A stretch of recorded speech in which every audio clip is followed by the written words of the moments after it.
I was asked to say just a little bit about my own perspective because I'm going to be the chair. My name is James Thornton. I'm the CEO of a group of lawyers organized as a charity, quite an unusual thing among lawyers, and we're called Client Earth. And the reason we called ourselves that is we really do take the earth as the client. So we work for the environment, for animals, plants, and people, out of offices in London, Brussels, and Warsaw. Started 5 years ago. We now have 60 people. And we work on a whole variety of issues. For example, climate change, where we stop coal-fired power plants from being built. On sustainability of forests in Europe and Central Africa and Latin America. And also on food. One of our main programs for the entire 5 years has been the sustainability of seafood, working to make a good common fisheries policy so that there is fish left in the sea for the next generation, and also creating, and you'll hear more about that from one of the panelists, the Sustainable Seafood Coalition, a unique coming together of the supermarkets and suppliers that control 70% of the market for seafood in the UK to try and improve performance. So that's my angle on this afternoon's subject of food is sustainability. And one of the questions some of the panelists will be talking about is whether sustainability in food is a fashion or whether it's something else. Now, food is something that fascinates all of us. I think nothing else except sex has the multifarious dimensionality for us of food. It is central to our mating rituals. Food is central to our status displays, to our health, of course, and also to our fantasy life. Who doesn't dream of food? Now, our panelists are very expert, and I think you'll enjoy what they have to say because they're able to talk about many of the dimensions of food. We have Claude Fischler, an important anthropologist who will speak about our relationship with food. Matthew Fort, who is a well-known and loved man in both print and TV as a critic and authority on food. We were to have Geeti Singh, who created the UK organic gastropub movement, but incredibly sadly, she has food poisoning this afternoon. It is a deep irony that she shares with the Queen today. And Katie Miller, a young marine scientist who works on the Sustainable Seafood Coalition, has leaped into the breach and will be able to talk about scientific aspects of the working with companies and trying to create sustainable seafood. And then, last but far from least, Carl Warner, a unique still life photographer who uses food in his work. And he'll be showing us some of his work, which, if you haven't seen it, I think will surprise you a lot. So let me turn to our first panelist in just a moment. But I have a couple of reminders and something about the running order. This event is being recorded, so please, everyone, turn your phones to silent mode. The podcast and video will go online if all goes according to plan, I was told to say. Now, the running order is that each panelist will talk between 10 and 15 minutes. Then we'll have some discussion among the panel, and then we'll open it to the participation of you, the audience. And we'll end at 4:30. And as I'll remind you then, the books of our panelists will be on sale, and they will happily sign them for you. So, turning to our first panelist, Claude Fischler. Let me tell you just slightly more about Claude. He's the Director of Research at the National Research Agency of France and also heads the Interdisciplinary Institute for Contemporary Anthropology in Paris. His main area of research is a comparative social science perspective on food and nutrition, their role and determinants in societies and cultures. His work covers the structure and function of cuisines, tastes and preferences, body image, and their evolution and change over time and space. So please, Claude. Well, thank you very much. I'm impressed with the presentation, the introduction. I mean, the title of this session is Fashion and Food, right? Yeah. So I'm going to discuss fashion. Some things about food as well, of course, because it's very special. So fashion, what is fashion? I mean, we live in a time of rapid changes in our food and eating habits. And obviously, fashion and fads are a feature of the time. Of course, it sounds like a contradiction in terms that there should be fashion in something that is the most basic biological need. It obviously means that we've reached a level of prosperity that allows us to develop fantasies and imagination and innovation in a way that is probably more liberated than it has ever been in the history of humankind.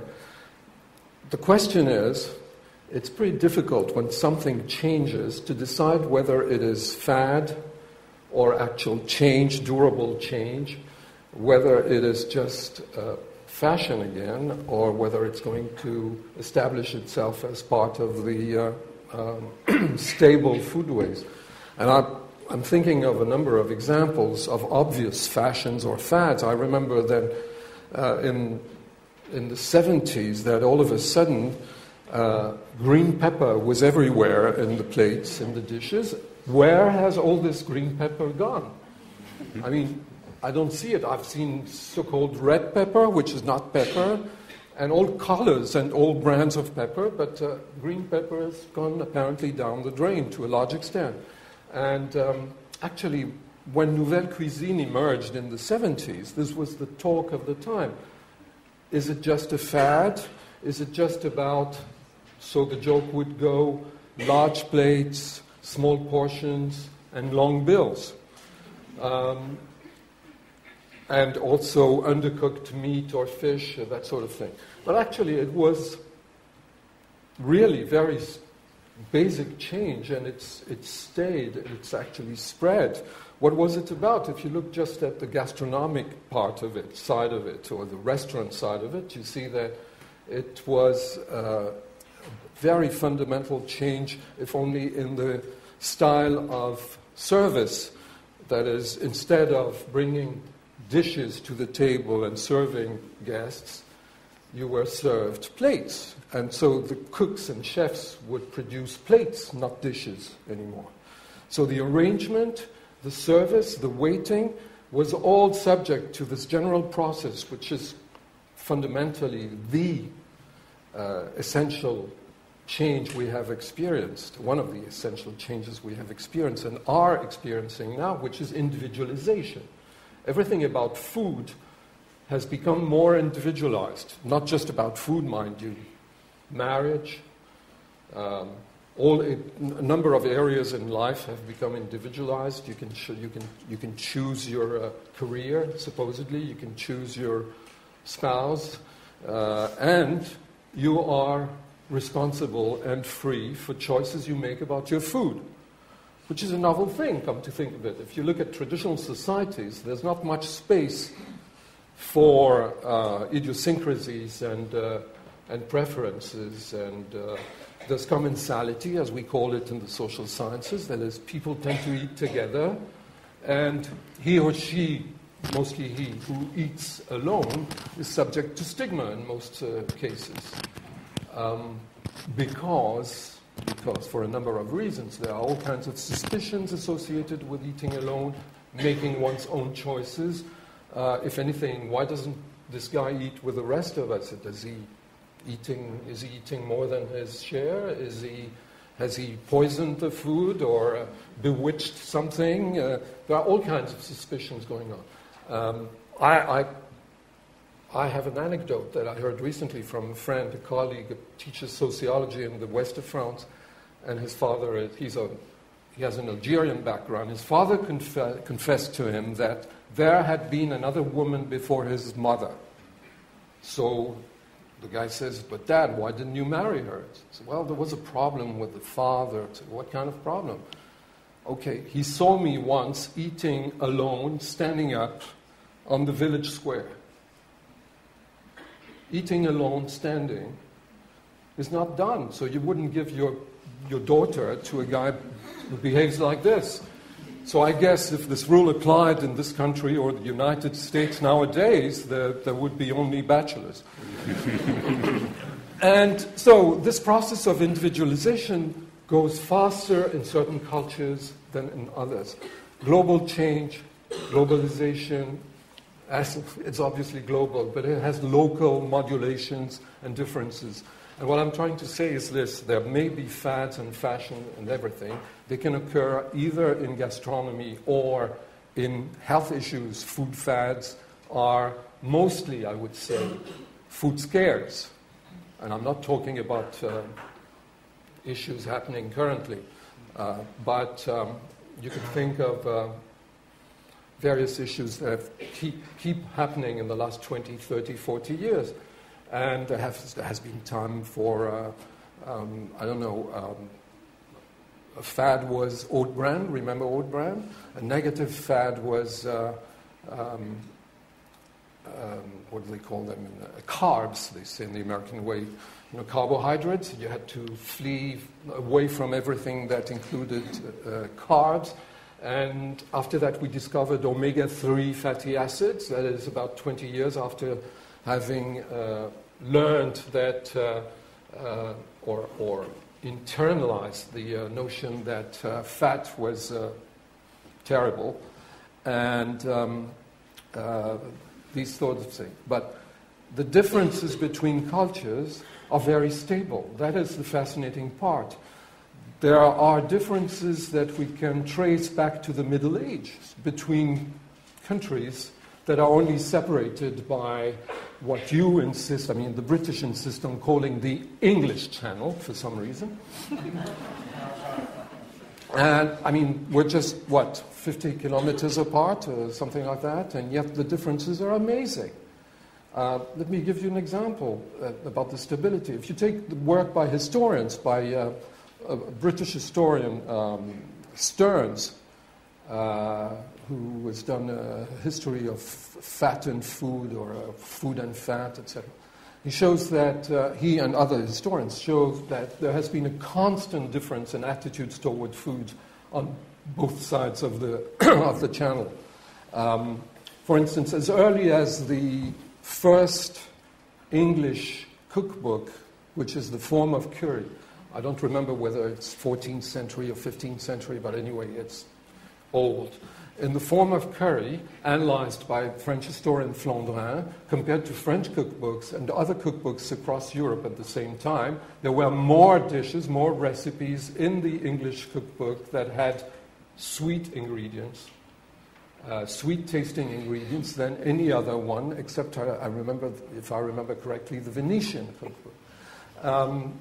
So the English sweet tooth is a consistent trend towards across centuries, and the structure of the meal is another very specific trend. It's not even a trend; it's a feature. On the French side, let me give you an example. We have excellent statistics now that show us.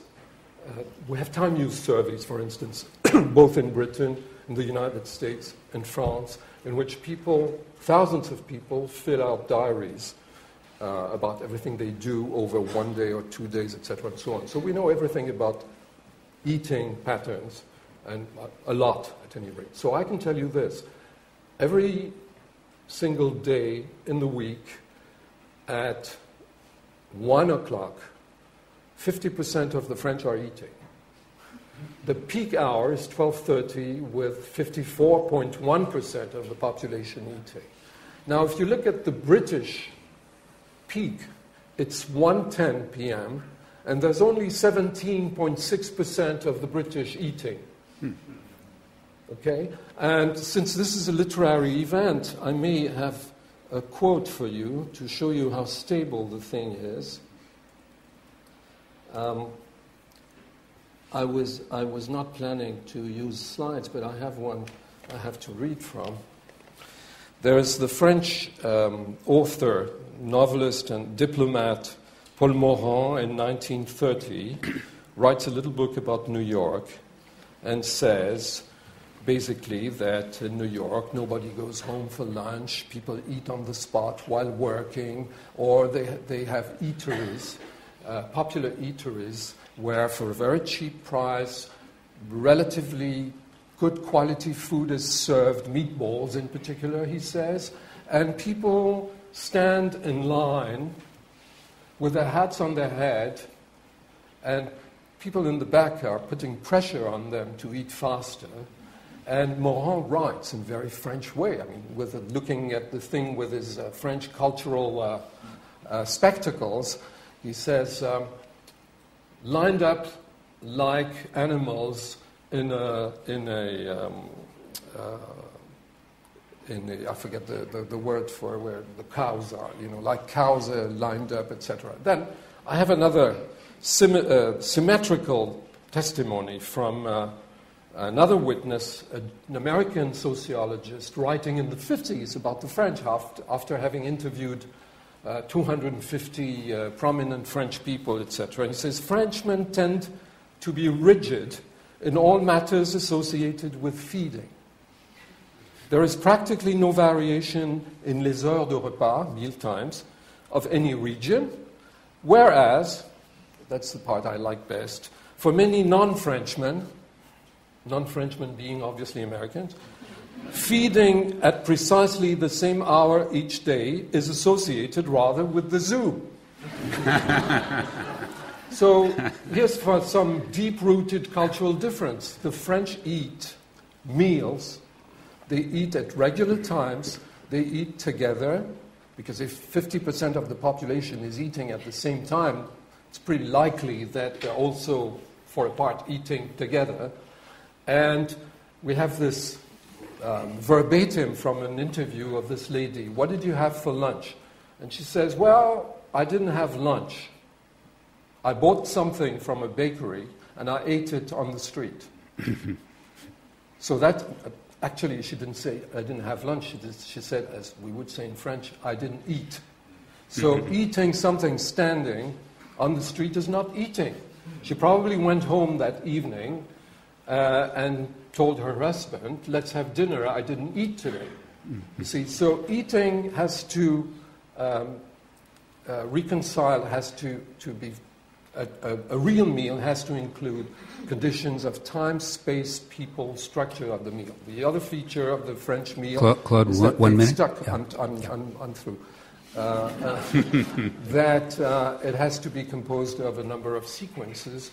It has to be, in our jargon, diachronic and not synchronic. That is, you don't put everything at the same time on the table. Those are some very stable structures. So fashion exists, fads exist, trends exist, but underlying those, there are some relatively stable, permanent features.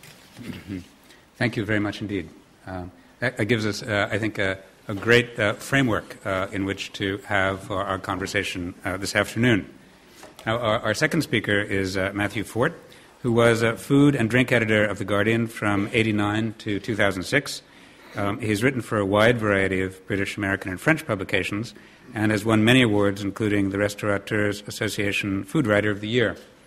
He has written books on food, and we've seen him on TV in Greatest Dishes in the World, The Forager's Field Guide, and currently as a judge on BBC's The Great British Menu. Matthew?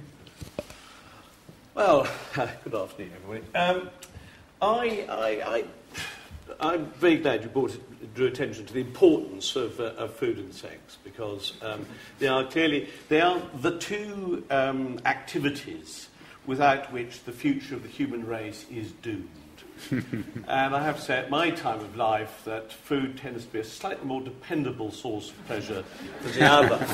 Therefore, clearly in my own life, food has has an enormous influence and enormous importance. But I would argue that, contrary to indeed the statement about our discussion this afternoon, is that we are not obsessed with food. We are not nearly obsessed enough with food. That fashions and fads are such transitory things that only apply to a very, very narrow portion of society.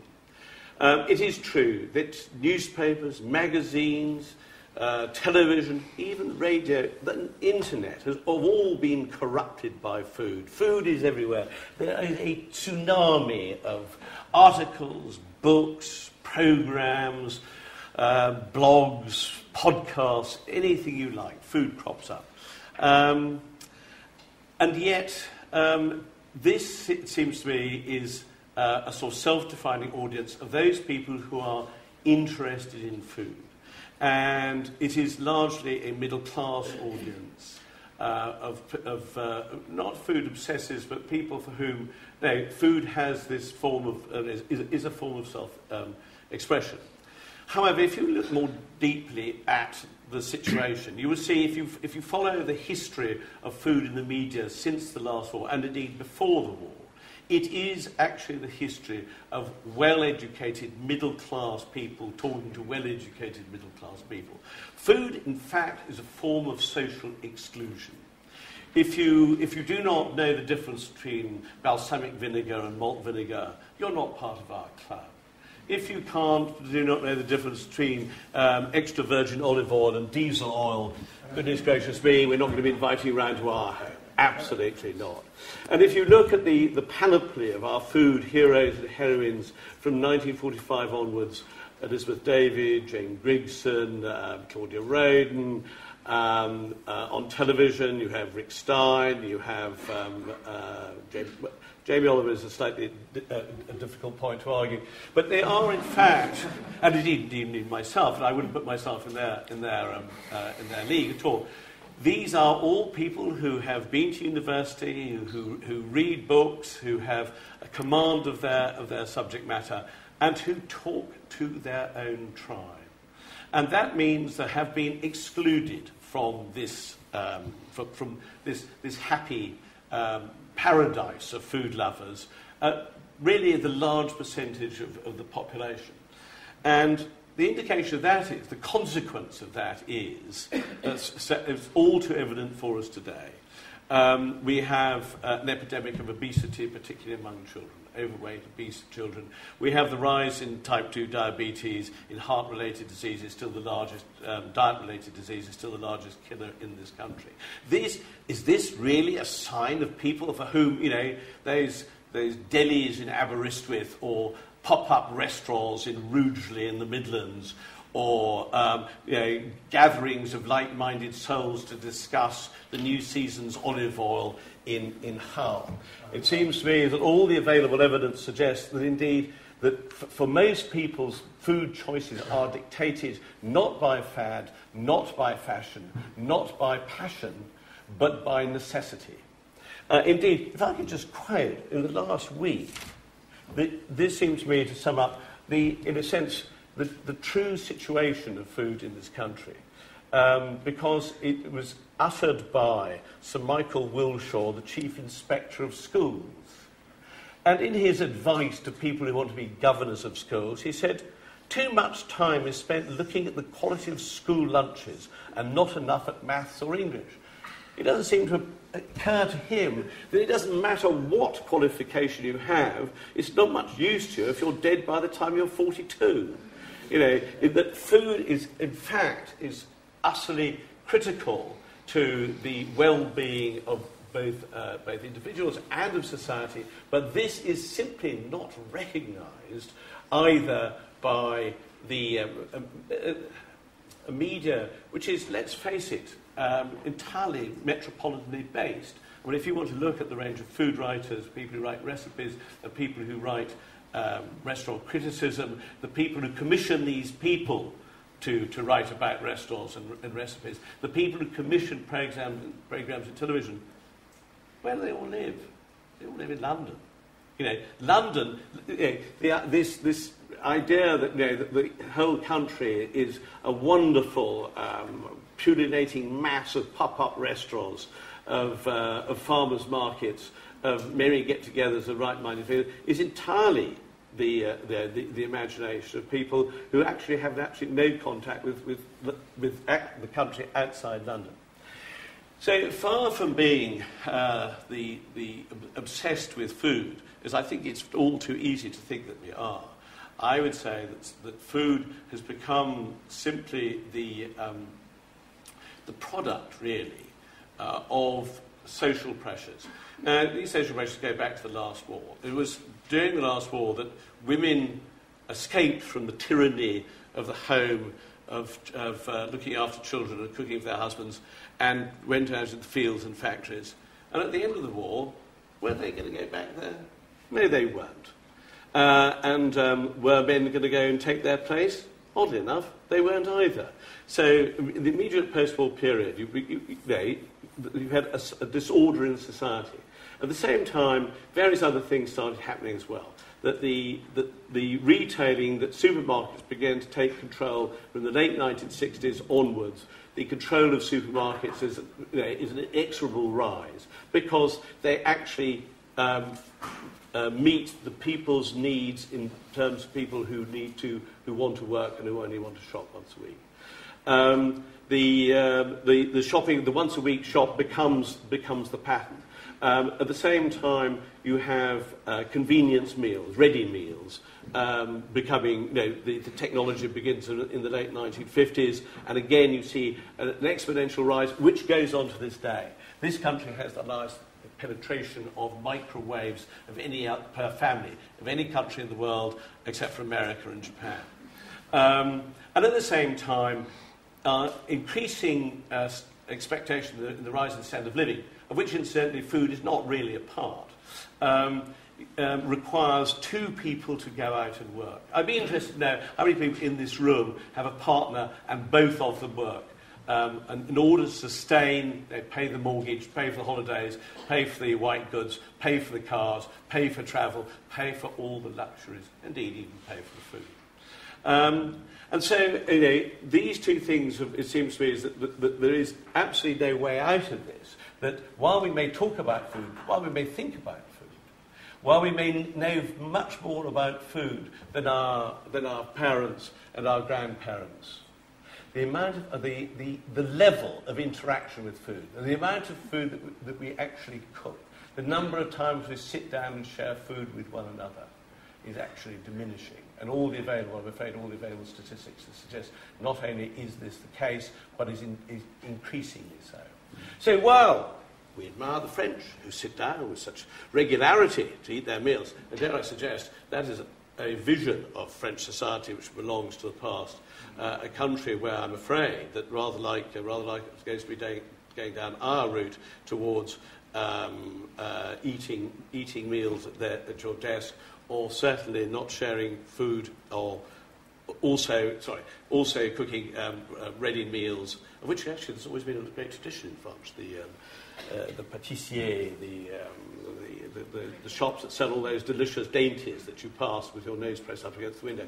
The French have always been eating ready meals. They like to dress them up in a slightly different way.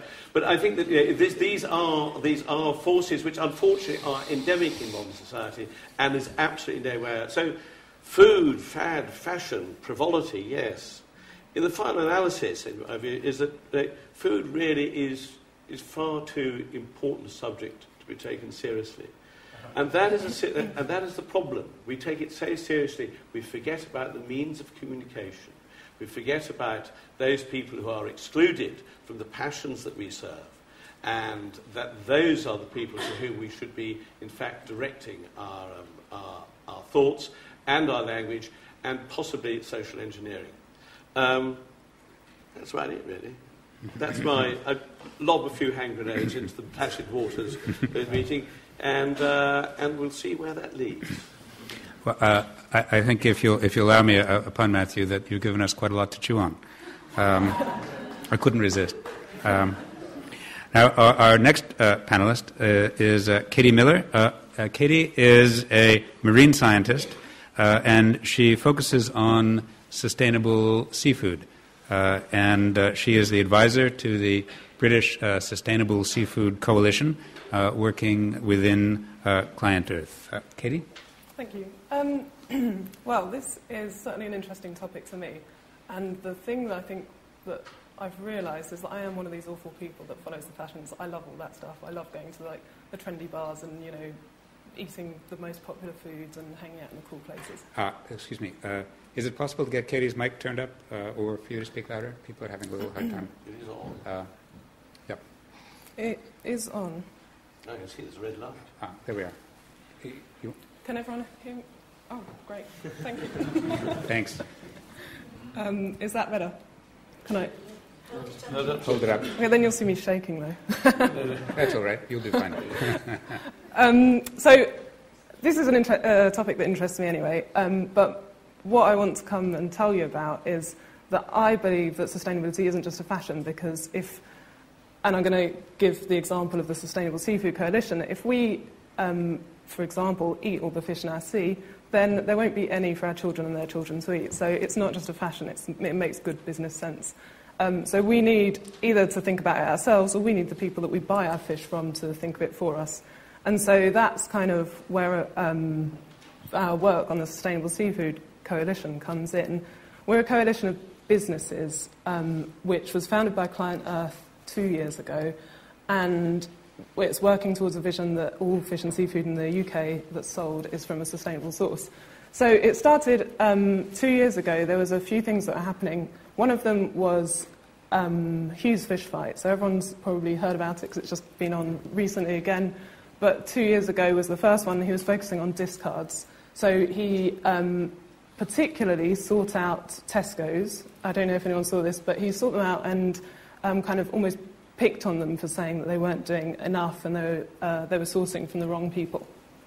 At the same time, Client Earth had, or just before, Client Earth had produced a report on labelling. So the kind of mislabelling that you can see, or the misleading labelling that you can see on a tin of tuna or whatever, where it says it's sourced from a sustainable fishery or responsibly farmed or any of those. I think the best one was on a packet, and it said, this was fished in a way that protects the marine environment, and that was on a dead fish. So, so the labelling report and the work that we were doing on discards with the rest of my team were working on the common fisheries policy with the kind of legislation. And they were finding it really frustrating that actually all the legislation is going to take years. The legal side of things takes a long time to actually go through law.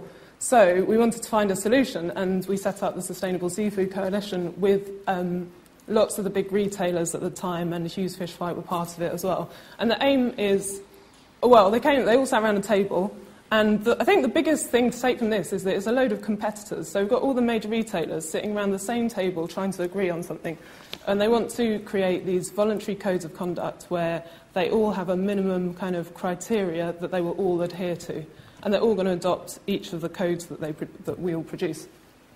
So the first one that we thought we'd focus on is the labelling code.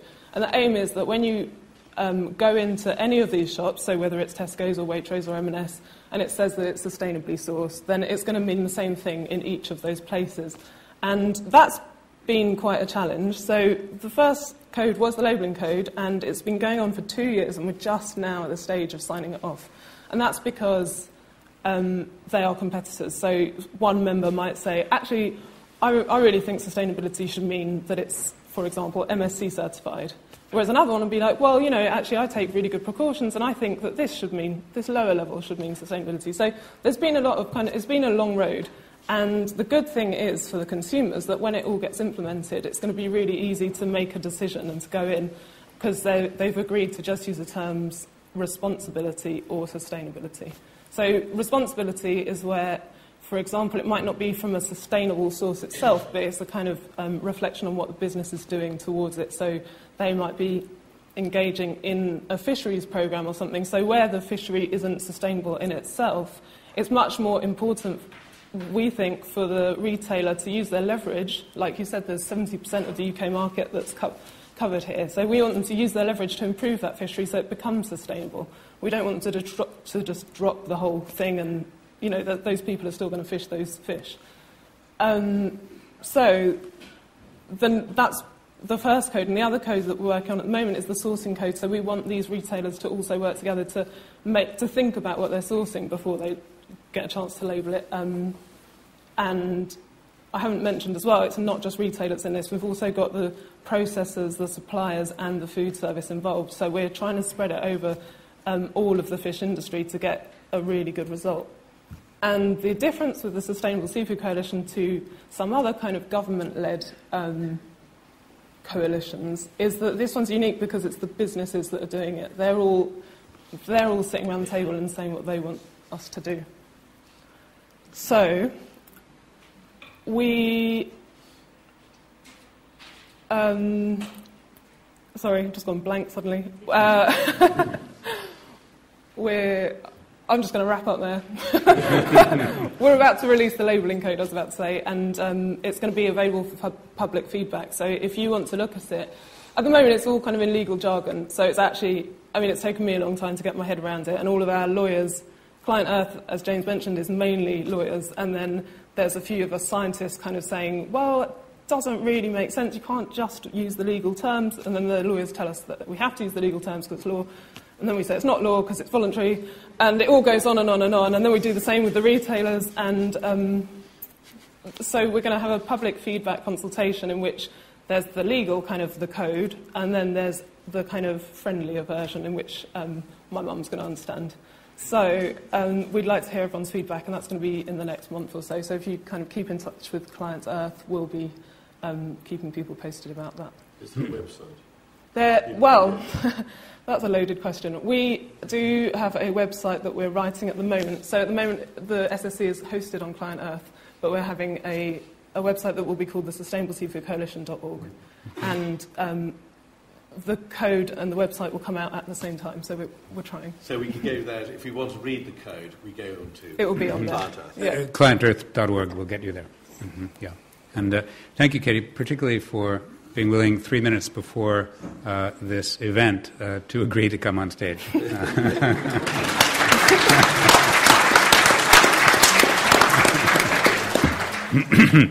Now, our next panelist is Carl Warner, who is a professional still life photographer, and he's based in London.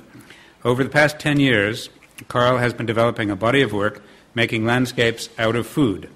This work has been featured in magazines and newspapers all over the world, as well as advertising campaigns and commissions from some of the biggest brand names in the food industry. And Carl is going to share some of his art with us this afternoon. Thank you. Mic working? Is that, you can hear me? That's great. Is it possible just to dim the lights down at the top to make it brighter for the slides you see? I've been labelled as professional still life photographer, which sounds a bit boring, really. I'm a foodscape artist. That's a much grander title. So I basically make... does my clicker work? I make landscapes out of food. Some of you may have seen this work before. If not, then this is the first time. We normally get the thing which I call the pleasant deception. People look at the scene, think it's real, then double take and realise it's all made out of food. So this is, as you can see, a broccoli forest, which is with bread mountains in the background, cauliflower clouds, and there's some sugar which is being poured out and dropped in to look at the waterfall. A lot of my work kind of relates back to the Wizards of Oz, actually. It's a sort of Yellow Brick Road kind of thing going on here. I'm going to whiz through these because there's quite a few slides to see, and I've only just got the short time to talk. And I'm also going to talk a little bit about what I'm doing beyond just making pretty pictures out of food. This is the very first picture I did, which was some portobello mushrooms I found in a market one day. And I saw these and sort of held them up and thought, gosh, they look like alien trees in some alien world. I wasn't on drugs or anything at all. It was just something that kind of came out. And I thought, I'm going to take them back to my studio and see if I can make them look like they're part of a scene in a real landscape. So by putting the camera really low, I've got some beans and couscous and things on the table here. A piece of mackerel I shot separately for the sky, see a classic mackerel sky. And images that are made out of food. And I started to develop this technique. I've been doing it for about 13 years now. This is a smoked salmon sea. You can see the texture of salmon. Smoked salmon is amazing that when lit properly, it kind of looks like the texture of water. Even the sky here is a piece of salmon. It's a side of salmon. You can see the scales and you can see the fin where the skin is split on the sunset horizon there. So this is dark soda bread, there's some potatoes in the foreground, some dill for the trees. Some chap came to an exhibition of mine and said, "Oh, I've been here before, mate. I know where you took that."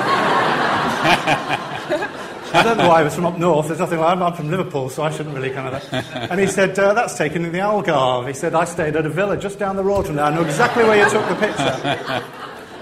So I said, unless you were sort of in a villa made of cheese with a sort of a pepperoni roof, I don't think so. So I've kind of gone on to develop. I didn't really realise how many sort of things I could do with food. But, you know, here we've got coconut haystacks and a horseradish sort of tree here and just working with fresh herbs. Italian scenes. This is your classic pesto sauce with basil leaves in the corner. Pine nuts. We've got garlic in the little sacks being unloaded. And this is the farmer unloading, going up to the village that's made out of parmesan. Even the clouds are mozzarella balls. The farmer gets to the market, and then you've got all of this food here, which, you know, it's amazing how, well, it's very interesting for me, how a particular location made out of the food from that location actually fits. So making an Italian scene out of Asian ingredients doesn't work, and vice versa. So it's very interesting the way the landscape is actually manipulated and changed by man because of the food that they're growing and eating. And so the location, the landscape, and the plate all seem to gel together. I'm very interested in how that sort of element of food culture works, you know, on an aesthetic level. And what I'm doing now is working, so I'm going to talk about at the same time, is working with a company called IDEO in San Francisco recently. We've been sitting down talking about how we can use my work as a visual medium and as a vehicle to actually get children to look at food differently, because we've got these big problems. The CDC has declared obesity epidemic. We've got to do something about it. Jamie Oliver tried with a load of university students. Stupid people couldn't get grips with that at all. They all just went back to the pizzas and the burgers. And so it didn't work. So you've got to kind of really aim towards the kids. You've got to get kids to be educated. And so we're looking at doing an initiative for nutritional literacy and food education in order to get children at whatever level of income levels, middle class, poor people, to look at food and look at what they're putting in their bodies and tackle it from that point of view from a very early stage. So, sorry I digress slightly, but I'll come back to a little bit of that. So this is an Italian scene, this game with the fruit balloons and a cart. It's a little kind of village made out of cheese, more broccoli trees, of course, which is a very easy thing for people to realise. Not only vegetables, but fish. All sustainable fish, mind you, I'll tell you, Katie. Nothing, you know. It's pollock, coley, sea bass, mackerel.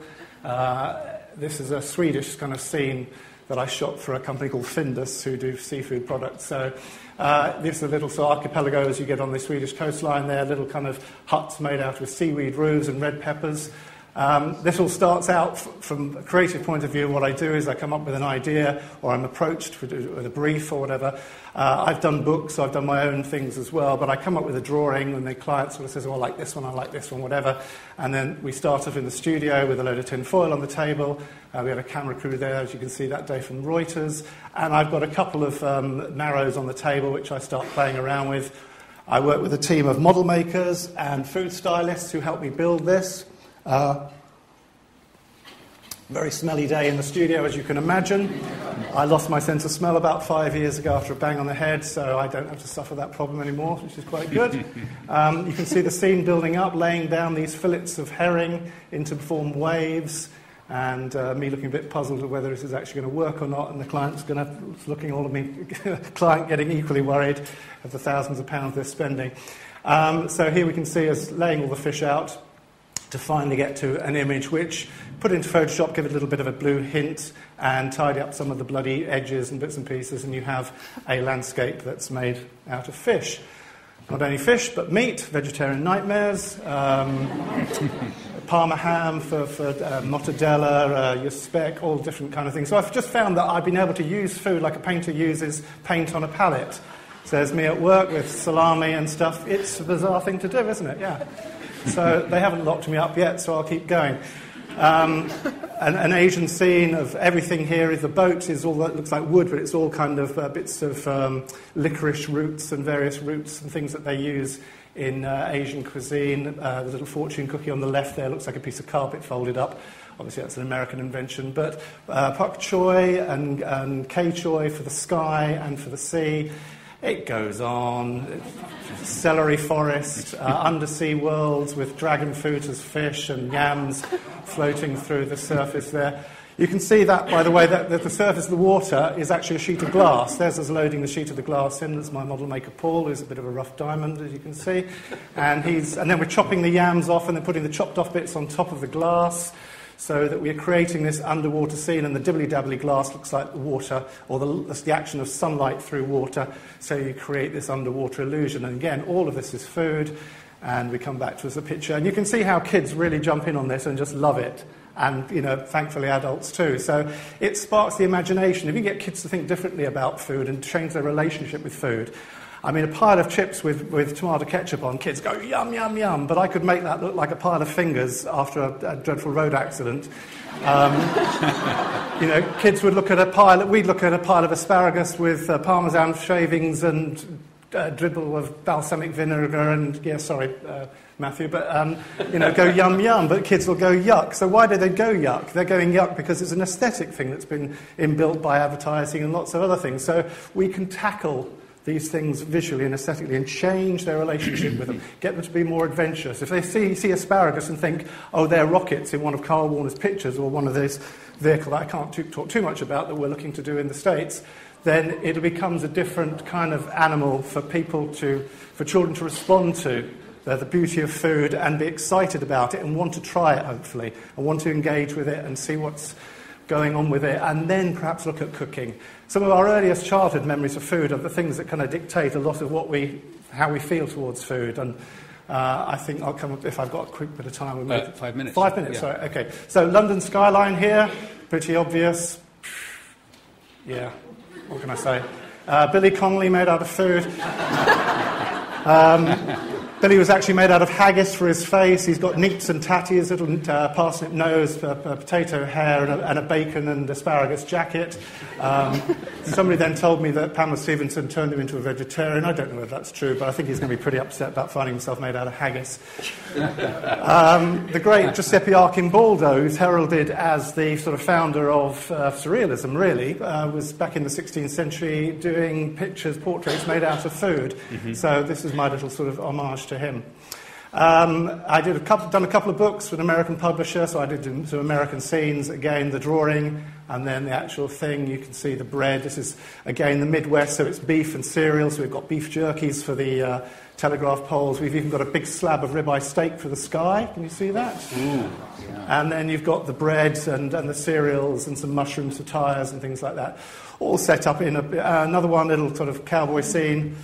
But oxtail and a big ribeye steak slab for the mountains, and you've got your zucchinis and cucumbers for the cactus and stuff like that. So plugging my book, first book, happy to sign outside if my publishers have brought some along, Food Landscapes, which is telling you all about how they were done, behind-the-scenes pictures, what inspired the pictures, and how I'm developing it. My new book, which is for children, not a particularly healthy eating cover, I know, but it's all about balance. There's nothing wrong with saying to kids, you can't eat chocolate, you can't eat sweets. No, it's about moderation and balance. We should be kind of encourage them to be, not demonising food, but, occasionally people do want to go out and have a McDonald's, and that's fair enough, but as long as they don't do it all the time, and as long as they kind of, try other things as well.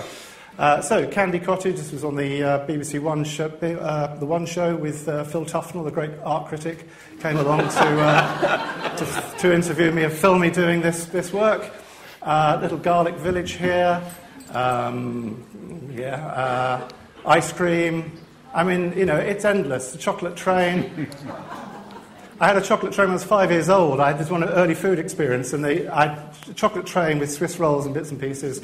My grandparents and my parents were there, and the first thing I ate was the orange funnel on the top, which is actually made of marzipan, and I threw up violently and never got to eat the train. So years later, I got my own back. So Can you see a little bunny rabbit in the corner as well there? It's this little homage to the Turner picture of smoke and steam. With the you see, I probably have taken drugs in the past, as obviously, I just don't remember it. So this is a little bit from the new book. I've written poems to go with each picture, so they're little engaging little poems for parents to read the kids, and just to sort of introduce them to things. So it's, what's that, Daddy? What's that? What does that taste like? How do you cook that? All things like that can come from this vehicle, and this is what I'm going to hopefully spend the rest of my life doing, which is kind of using this work to be some sort of a transmedia vehicle that will educate children and get them to think differently about food and bring about some sort of level of nutritional literacy, which I think is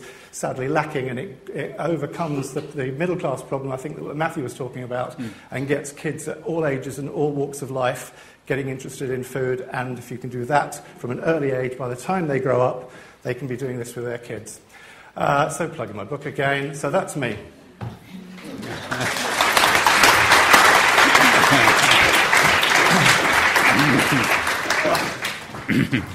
Thank you, Carl. I have to say that I'm sure that surprised everybody. It's an astoundingly original way of looking at food and of looking at the way of working with kids. I mean, fantastic. I want to eat all your photographs.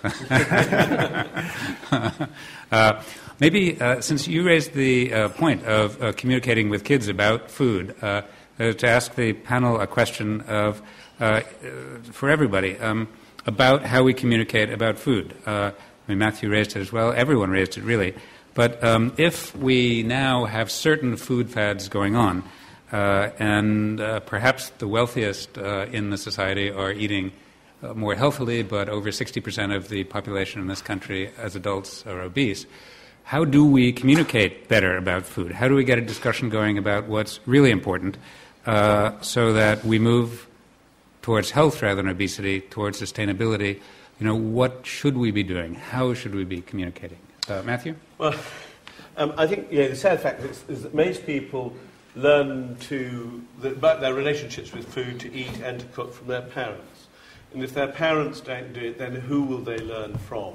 As I've indicated, I think since the last war, the pressures upon parents, upon knowledge being passed down from one generation to the next, is gradually being squeezed out. And the only way to stop this, and this is where Jamie Oliver was absolutely right, is in schools. And you have to, and this is why I think, and this is why I find that the remarks of the Chief Inspector of Schools incredibly depressing, because he simply fails to recognise the importance of food in the simple health of the nation, if you like, because that is where this problem needs to be addressed. It's the only place where where children can be got together, can be inculcated about food. They should be given, in my view, no choice about what they should be. Sorry, I think you should do away with the entire core curriculum, replace it entirely with cooking lessons, through which you can incidentally teach geography, physics, biology, chemistry, maths, English, religion, anything you choose. Actually, everything comes together on the plate. So, I think that's where it needs to start, in schools. Mm-hmm. Mm-hmm. I agree.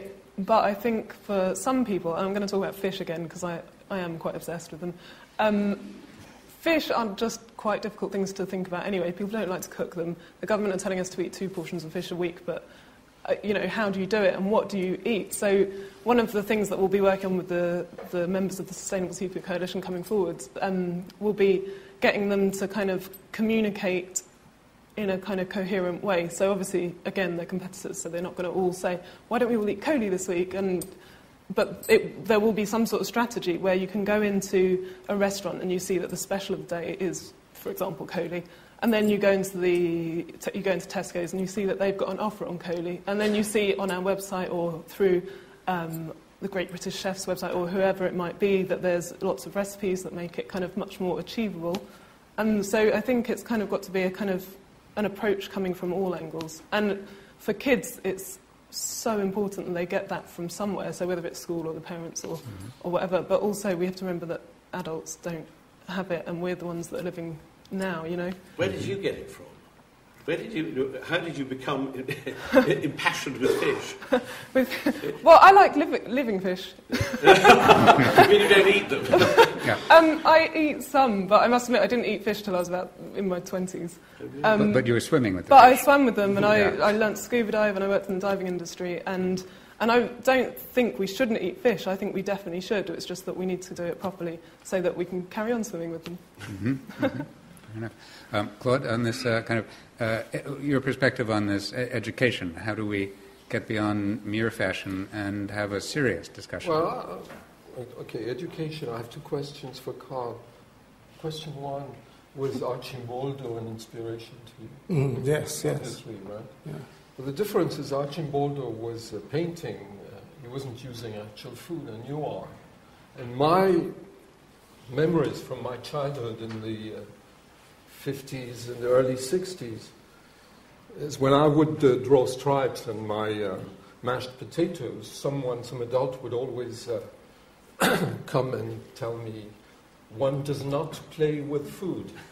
So you're making a career of playing with food. What happens to the food once you've used it? Well, a lot of it gets sort of eaten. We have quite a big crew that we work with, so I kind of divide up what's left over. Some of it's got super glue and pins stuck to it, so that gets thrown away. I occasionally get some very unpleasant emails from people saying, how can you possibly do this with all the starving in the world? Yeah, but the thing is that just because the food is not necessarily being eaten, is it necessarily a waste of food? Because if the images are being used in order for teaching programs, if they're being used as they are in childhood obesity clinics, in children's wards, as murals on walls in eating disorder clinics, they're being kind of, they raise money for charity, if they're doing for advertising purposes, then they're sort of generating income and wealth and helping the economy and creating jobs. So that sort of pile of food that's on a table, that, yeah, as I say, most of it does get eaten, but even if it didn't, it's still being put to a much more worthwhile cause than if it just kind of went into someone's stomach. But, that's... But I was curious because I find it interesting. You do get email. I do. I do think that it is, that what you're doing here is absolutely critical. It is about finding a language, whether the language is visual or whether it's verbal. It's finding language to communicate with, to alter that relationship with, or indeed even create. I mean, what you're saying is that your paintings, your photographs, can be a bridge over which the ideas about food can actually go. Because I think one of the problems is that we have a society which lectures people about their relationship with food. You must, 5 a day, 2 portions of fish. This is what we should be doing. And somehow, that sort of lecturing, hectoring manner, I think actually acts as a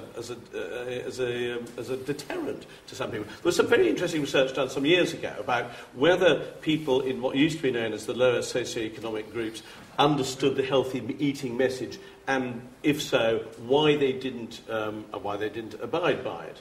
And the information came back. The research suggested very strongly is that people did understand it, and insofar as their children were concerned, tried to get them to eat as healthily as possible within the circumstances of their incomes. But when it came to them, they felt that food was the only. They had so little control over their lives that food was the one thing they controlled, what they ate. So when someone comes along and says, "You must," they say, "Sod off, I'm not doing that. Give me that packet of crisps and I'll have another fag if you don't mind." And it becomes a statement of independence, a statement of personality. And until you then frame the argument, frame the discourse in a way that isn't hectoring, lecturing, dictatorial, then I think we're going to stick with where we are. Matthew, you're sounding exactly like a French consumer now that I've been interviewing for ages, rebelling against the hectoring and the tutoring and everything. But I mean, the reason why there still are differences in this respect. I remember in a focus group in Loughborough, we had this gentleman who said at one point, it used to be that we felt we were competent as eaters. Not anymore. And the reason we're being lectured and hectored and everything is that society has changed, the production of food has changed, the relationship to food has changed, and we're supposed to make decisions about every single morsel or molecule of food we put into our mouth. And very much more so in the Anglo-Saxon Protestant tradition, in which, of course, I'm going to do some very crude theological statements here, that in the Protestant mind, there is a direct relationship between the person and the higher authority, right? You're responsible individually. In Catholic cultures, it's a common thing, it's a mutual thing, and you can confess, and there are accommodations and arrangements, etc., and so on. And what we find in our surveys is exactly that. There's more individual responsibility, hence guilt and problems, in the Protestant part of the world, historically Protestant, even though there is no more, there is a sort of weakening of the faith in those areas. It's just the historical tradition. And in the Catholic countries, they still, France or Italy or Spain, I should have discussed Italy instead of France. It would have had you worked up the same way. I don't know. But for some reason, there's something about France that is always very touchy here. So let's say the Italians and the French have this communal view of what eating is. So it's still a collective thing. You cannot play too much individually. You cannot make the statement that you're a vegetarian as freely as you can here. There's 12% vegetarian people here, according to the surveys. And we ask the question in a French survey, are you a vegetarian? We get 2%.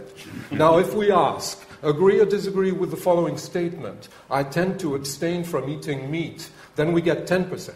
Right. So what's the explanation? The explanation is you don't show off your difference when it comes to meat, to eating. You have to be part of the communion, and that's a very fundamental difference. Now, when you're saying it's a class thing and there's constraint, of course there's constraint. I mean, the whole story about food is about constraint, but we have less constraints than ever, and we have more responsibility and choice, no matter what the class is. But the differences are that, of course, there are time constraints, money constraints in the less affluent classes, and still they are supposed to make choices, and they make, in a way, rational choices in the sense the economists use rational. What they do, they go for the cheap stuff, the palatable stuff, quote, that's the technical word for sweet, salty, fat, convenient. That is, it comes in a bag, if anything, and all you have to do is just open the bag and have the kids eat it in front of the TV, so there's less work, less time, and it's, cynically speaking, it's a rational behavior. But I would argue that actually what we've done is abrogate our responsibilities. We've actually delegated our food choices to the retailers or to someone else. They have to guarantee that the food is what it is on the packet. They have to guarantee that it's safe. They tell us how to cook it. They even, they package it for us and they sell it to us. We don't really have a choice. We don't have the skills needed. We feel we're not competent anymore. Ask anyone, do they know anything about what omega-3 are, or whether, I don't know, there's too much to know. That's the statement of this, by this British gentleman. He said, I'm not competent, I don't feel competent. So if you're not competent, and you keep being told that you're digging your grave with your fork or your teeth, whatever, so you have to listen to the hectoring and the lecturing. Sounds to me we've all become Roman Which we Catholic, don't do. Gastronomic Roman Catholics. We've delegated our responsibilities back into a higher authority. Well, it turns out... On the question of vegetarianism in France, it could be that the reason only 2% of the people identify themselves as vegetarian is that whenever I've ordered a vegetarian dish in France, it's always come with some pork in it. Really? Carl, you've been taking notes. May I? It was just on the, obviously, going back to the kids thing, and to answer Claude's question about should we let children play with food, I believe we should let children play with food. I mean, I remember being a sort of a kid in the 70s, being given that sort of horrible shoe leather liver on a plate and hiding it under your mashed potatoes, and then only have the dinner lady's arms come over the top of your head saying, "I found it," digging it out and making you finish it. Vegetarian French lady, upper class or something, told me exact same story about the piece of meat that she was trying to hide yes. under her potatoes, but she would never say she was a vegetarian. Right. But no, I think it's a healthy thing for children to do. I mean, my wife, in the audience here, she used to let our children, squidge and play with food, you know, and pick it up and handle it, and let the juices run down to the orange segments and put it in your mouth. And what does that look like? The feel and the taste and the look of food. And we engage with food on an aesthetic level. And as well, you know, the touching, the feeling, the smelling, it's a multi-sensory experience which we should encourage. I think a lot of the sort of don't play with your food thing comes because you're disrespecting it, and it comes after the war. Got to finish everything on your plate. And school dinners for me was just the worst thing. You know, you got dished up this dreadful slop in the 70s, and you had to finish it. And that was torture and it was mental cruelty. I mean, my wife's friend used to hold her breath till she turned blue and passed out, so she'd get carried out of the mess hall, you know. Wow. And so those experiences are terrible. So if children are actually allowed to play and engage with food on that level, I think it is a great starting point in order to change the food culture and to get a little bit more interaction going and sort of get rid of some of these things that have come from the war and come from where we've been. We need to find new roads and new ways of tackling the problems, and I think this could potentially be a very good area to start with. But you have to start young, and it's kids at a very early age. And even if people can't afford... I mean, I have an American friend she's Italian. She said, well, you can't say just because you haven't got the money that you can't eat well. We're Italians. We were poor. We ate well. We ate pasta, but we ate it with fresh tomato sauce. We made it together with our mother, and even if we made a pizza, it was without all the sugar and salt. You know, we have this issue with I don't know if anybody watched the program called The Men Who Made Us Fat, but it highlighted the fact that the World Health Organization were going to have a pot shot at the sugar industry because they were stuffing sugar in and calling it low fat, and they were then threatened with withdrawing the $293 million funding per year to the World Health Organization, and they promptly shut up. I think it discredits them hugely, but they probably made a decision for other reasons. But to actually go down fighting and saying, no, we're going to make a difference here, that would be a good use of a World Health Organization. It would indeed. Anyway, sorry, I ranted. No, not at all. I mean, we're here to make rants. Okay. Sorry, the other thing I wrote down was food empowerment. Kids are, by choosing what we eat, it's an empowerment, and especially for kids, they don't have very much empowerment. If they can actually say, I don't want to eat this, I'm looking at it, I'm reading it, it's full of aspartame, I'm not eating that, I know it's bad for me, that's not good, I want to do this. So individual expression of individuality, choices of food, and empowerment. Again, another great thing to give kids. Sorry. Great. Well, with that, we've had a very... if I may again, we've had a very rich banquet of ideas from our panelists, and we now have time until about 4:30 for some questions from the audience. And let me remind you, as the LSE has instructed me to do, that we're asking questions, not making statements. So we're meant to ask questions that are pithy and brief. So if the microphones are ready to move around, the gentleman in the front.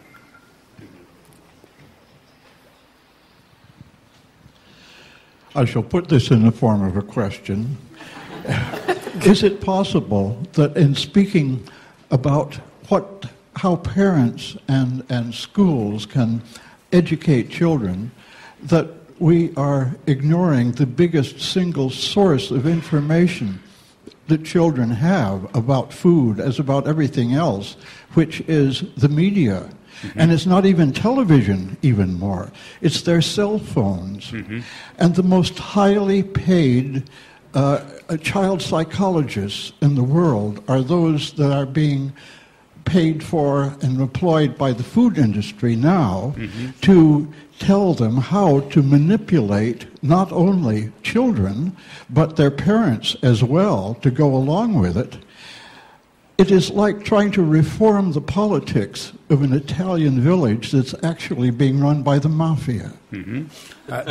That's a fantastic question. Sorry, what was the question? How do we? Yes, the LSE informs me I'm supposed to repeat the question. So let me try and give that a repetition, which is if we are going to change attitudes, if we're going to take care of kids and food, how do we How do we combat the vast propaganda that they encounter? If that's a fair restatement. Anyone on the panel want to take a crack at that? Matthew, you're in the media. It's all my fault. I knew it. When I first started writing about food, about 20-odd years ago, I had this great missionary instinct. I wanted everybody to enjoy and get as much out of food as I did.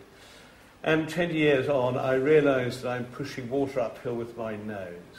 So I have one ambition. If I can persuade one person, but a child in particular, to eat one thing that they would not have eaten before, then I feel that I've done a good deed in a naughty world. And that's about the best I can offer, I'm afraid. Mm-hmm. I think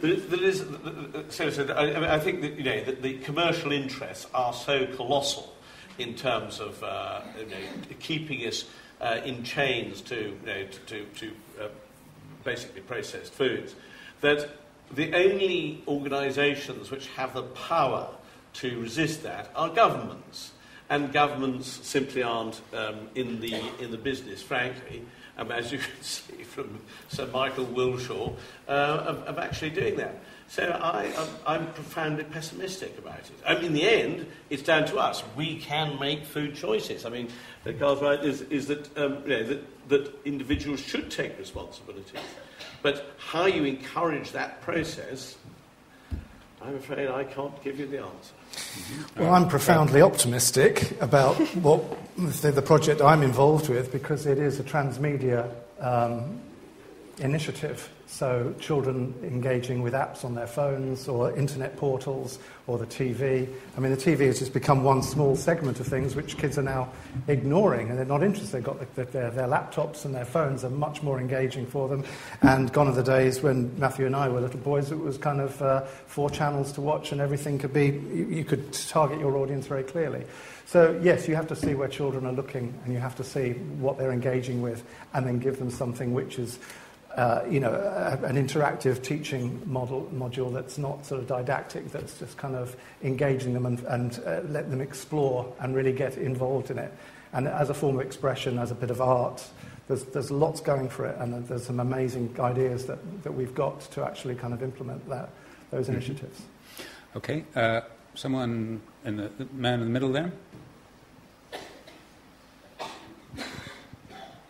Hello, I'd like to go back to fashion and l'entente cordiale. Can you hear me? Yep.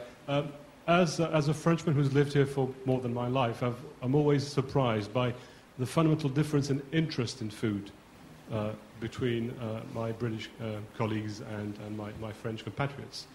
And if you look at the countries, same geography, same forests, same coastlines, and lots of interactions from the Normans onwards.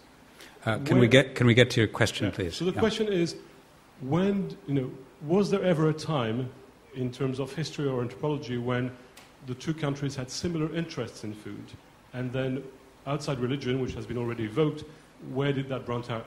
When did that branch out? Mm-hmm. Okay. The question, as I understand it, is was there a greater similarity at any point in history between attitudes towards food in France and England? Claude, do you want to give that? Well, I'm not a historian, but from what I read from historians, the answer is no.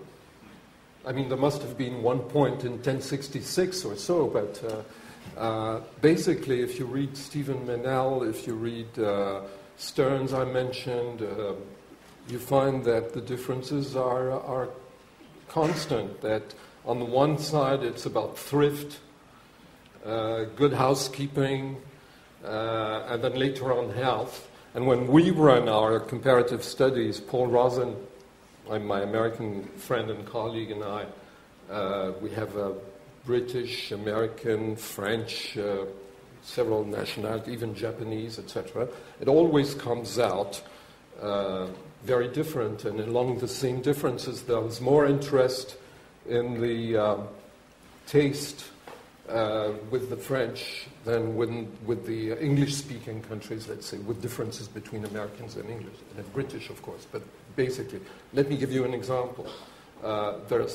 We found very early on that the French tended to think about food in terms culinary when we asked them questions, open-ended questions. Some in nutritional terms, dietetic. Okay, so an example for a dietetic response is what type of food does one eat in your home? Dietetic would be, it's very, the heavy traditional thing with a lot of this and a lot of that, etc. And the culinary would be, we eat standard Norman cuisine or that sort of thing. Okay, so it didn't work with Americans or Englishmen because when we translated quel genre de cuisine fait-on chez vous, what type of cooking does one do in your home, we would get answers like, we don't cook. So we phrased it differently, it didn't work. And then we got the idea, here are 3 words, tell us the 2 that go best together. And the first example we had was, there was another one. Chocolate cake, birthday, guilt. This was with Americans. So the 2 that went best together to Americans were guilt and chocolate cake, and was birthday and chocolate cake to the French. And then we had bread, pasta, sauce. So let's see what happened. What would you say? Bread, pasta, and sauce. Which are the 2 words that go best together? After that, I'll tell you the French response. Pasta and bread. Pasta and sauce. Where are you from? Italy. Okay. All right. Anyone else? Pasta and sauce? It'd be bread and sauce in France. Exactly. Well, in France, it's pasta and sauce or bread and sauce. And 50-something percent, 55 or 56% of the American sample would respond with pasta and bread. Because they are carbs. So it's a nutritional response, you see. So that's the kind of difference you find. And no matter how you look, what kind of method, and you'll always consistently find more anxiety, more guilt, more concerned about food. It's not that people are not worried about chemicals in food. We know this, George Gaskell and I, because we were part of a Eurobarometer survey that showed that the major concern among 35,000 Europeans was chemicals in food, basically. But these concerns are modulated according to local cultures, and they're sort of phrased in a different way. Thanks. Can we get another question from the lady in the pink? And my question is quite simple, because nowadays we got too much knowledge about food, and the eating is actually in the manner of calculating of calories, of sodiums, of carbon dioxide, and it kind of deprives us of the real pleasure of eating. So how do you see this? How can we regain this kind of pleasure in eating out of this sort of calculation? Mm-hmm. So I understand the question to be, how do we go beyond the analytic understanding of food back to real pleasure? Who would like to take a crack at that? Well, I always find that alcohol is a tremendously useful bridge between the 2 experiences. It blurs my memory of the analytical side and acts as a very soothing way of getting the food. I think that's about it, really. I can't think of anything better. I'm not sure that anyone's going to do better than that. Would anyone like to try? I was just going to add, my way of dealing with that is I just don't care. I don't count calories, I don't care what goes in it, I don't mind if I add some cream and butter. I try and do some exercise. I just like eating food. I think there should be a simple mantra. I think, it's just eat better, eat less. Mm-hmm. I've always had, I've had no problem with the first part. I do have a considerable problem with the second part of that proposition. But nevertheless, I think as a general principle, I give it to everybody, eat better, eat less. Great. Let's see, the lady here.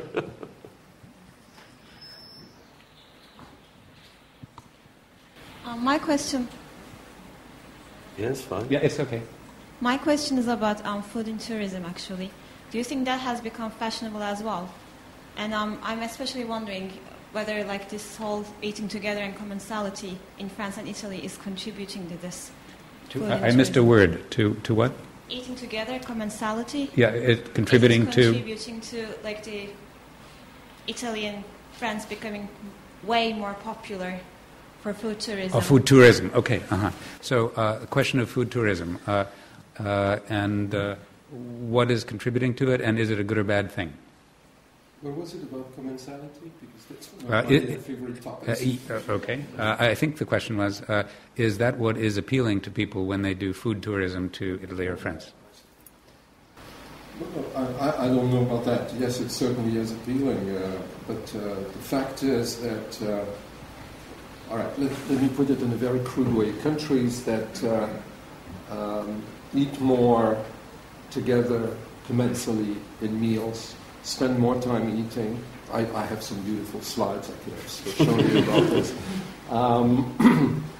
That do not snack, apparently, between meals, etc., tend to have less obesity. Mm-hmm. And in spite of what Matthew was hinting at, and you sounded exactly like my American nutritionist friends 25 years ago, saying that the French are leaner, but it's only a temporary lag. So 20 years later, it hasn't happened. It may happen in the near future. I cannot guarantee it will not happen. It will probably happen, but why hasn't it happened before? And one of the reasons, apparently, is cultural regulation, let's put it this way, of individual behavior through commensality. If you eat with other people, you tend to adjust to the way other people are eating. So you may overeat, but you may also regulate yourself. And model the rest.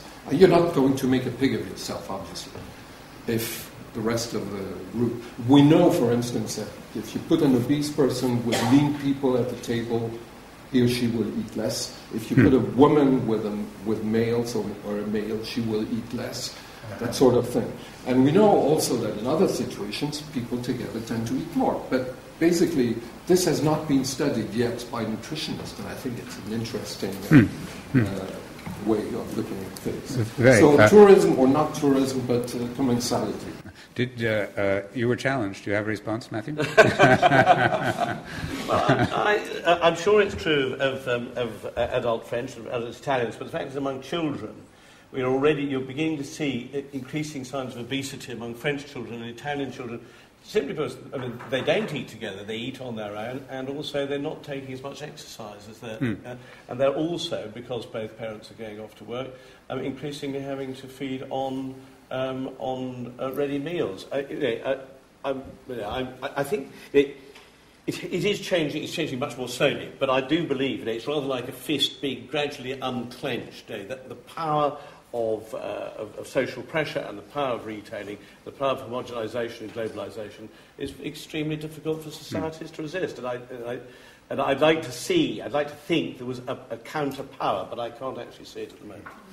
We have. We have time for another question. This gentleman has been patiently waiting. For Monsieur Fischler, here they talk about the French paradox, and in France I think it's more specific, the paradox Gascon, about fatty food, but drank with good wine, with good wine.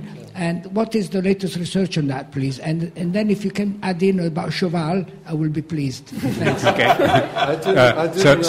If I can repeat the question, how do we get how do we enjoy the food of Gascony, which is delightfully rich, and horse meat, and feel good about ourselves? Good. Well, that could be the response. No, we're not. I didn't use the term French paradox, and if you look at the literature in detail, you see that it's over. It was a statistical artifact, more or less. But the fact is that the French are leaner than the rest of the Europeans. They have less obesity, they have less overweight, they have more underweight.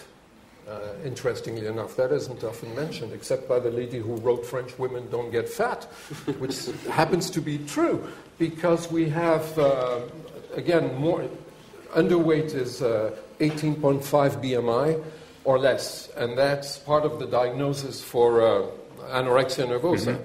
So we have a majority of these people who are underweight, who are women actually, 80 or 90%. So there is something specific, both in France and in Italy. It's more complicated to analyze in Italy because of the difference between North and South. The child obesity problem in Italy seems to be more in the South, as far as I know. It's not as bad as they feared it was 5 years ago in France. Actually, now the news is they've tamed it thanks to the policy of the government. I tend to be skeptical about these things. But if there is a French paradox, it's the thing about how come there has been less increase in obesity than in similar countries, in countries with similar standard of living. That's the real paradox or question. And that's what we're looking at. Mm-hmm. Unfortunately, is that stimulus doesn't necessarily mean that you live any longer than other people in other parts of the world, because I think that liver disease takes its toll in other ways. In other words, yeah, actually. Well, they're not listening to you enough in France because the alcohol consumption is going down. Wine consumption is going down, if anything.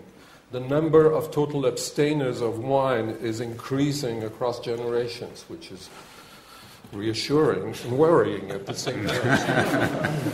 Well, on that note of both reassurance and worrying, I need to bring our proceedings to close. We've reached our time. Let me remind you that our panelists' books are on sale in the lobby, and they would be delighted to sign for you. And I hope you'll join me in deep thanks for our panelists.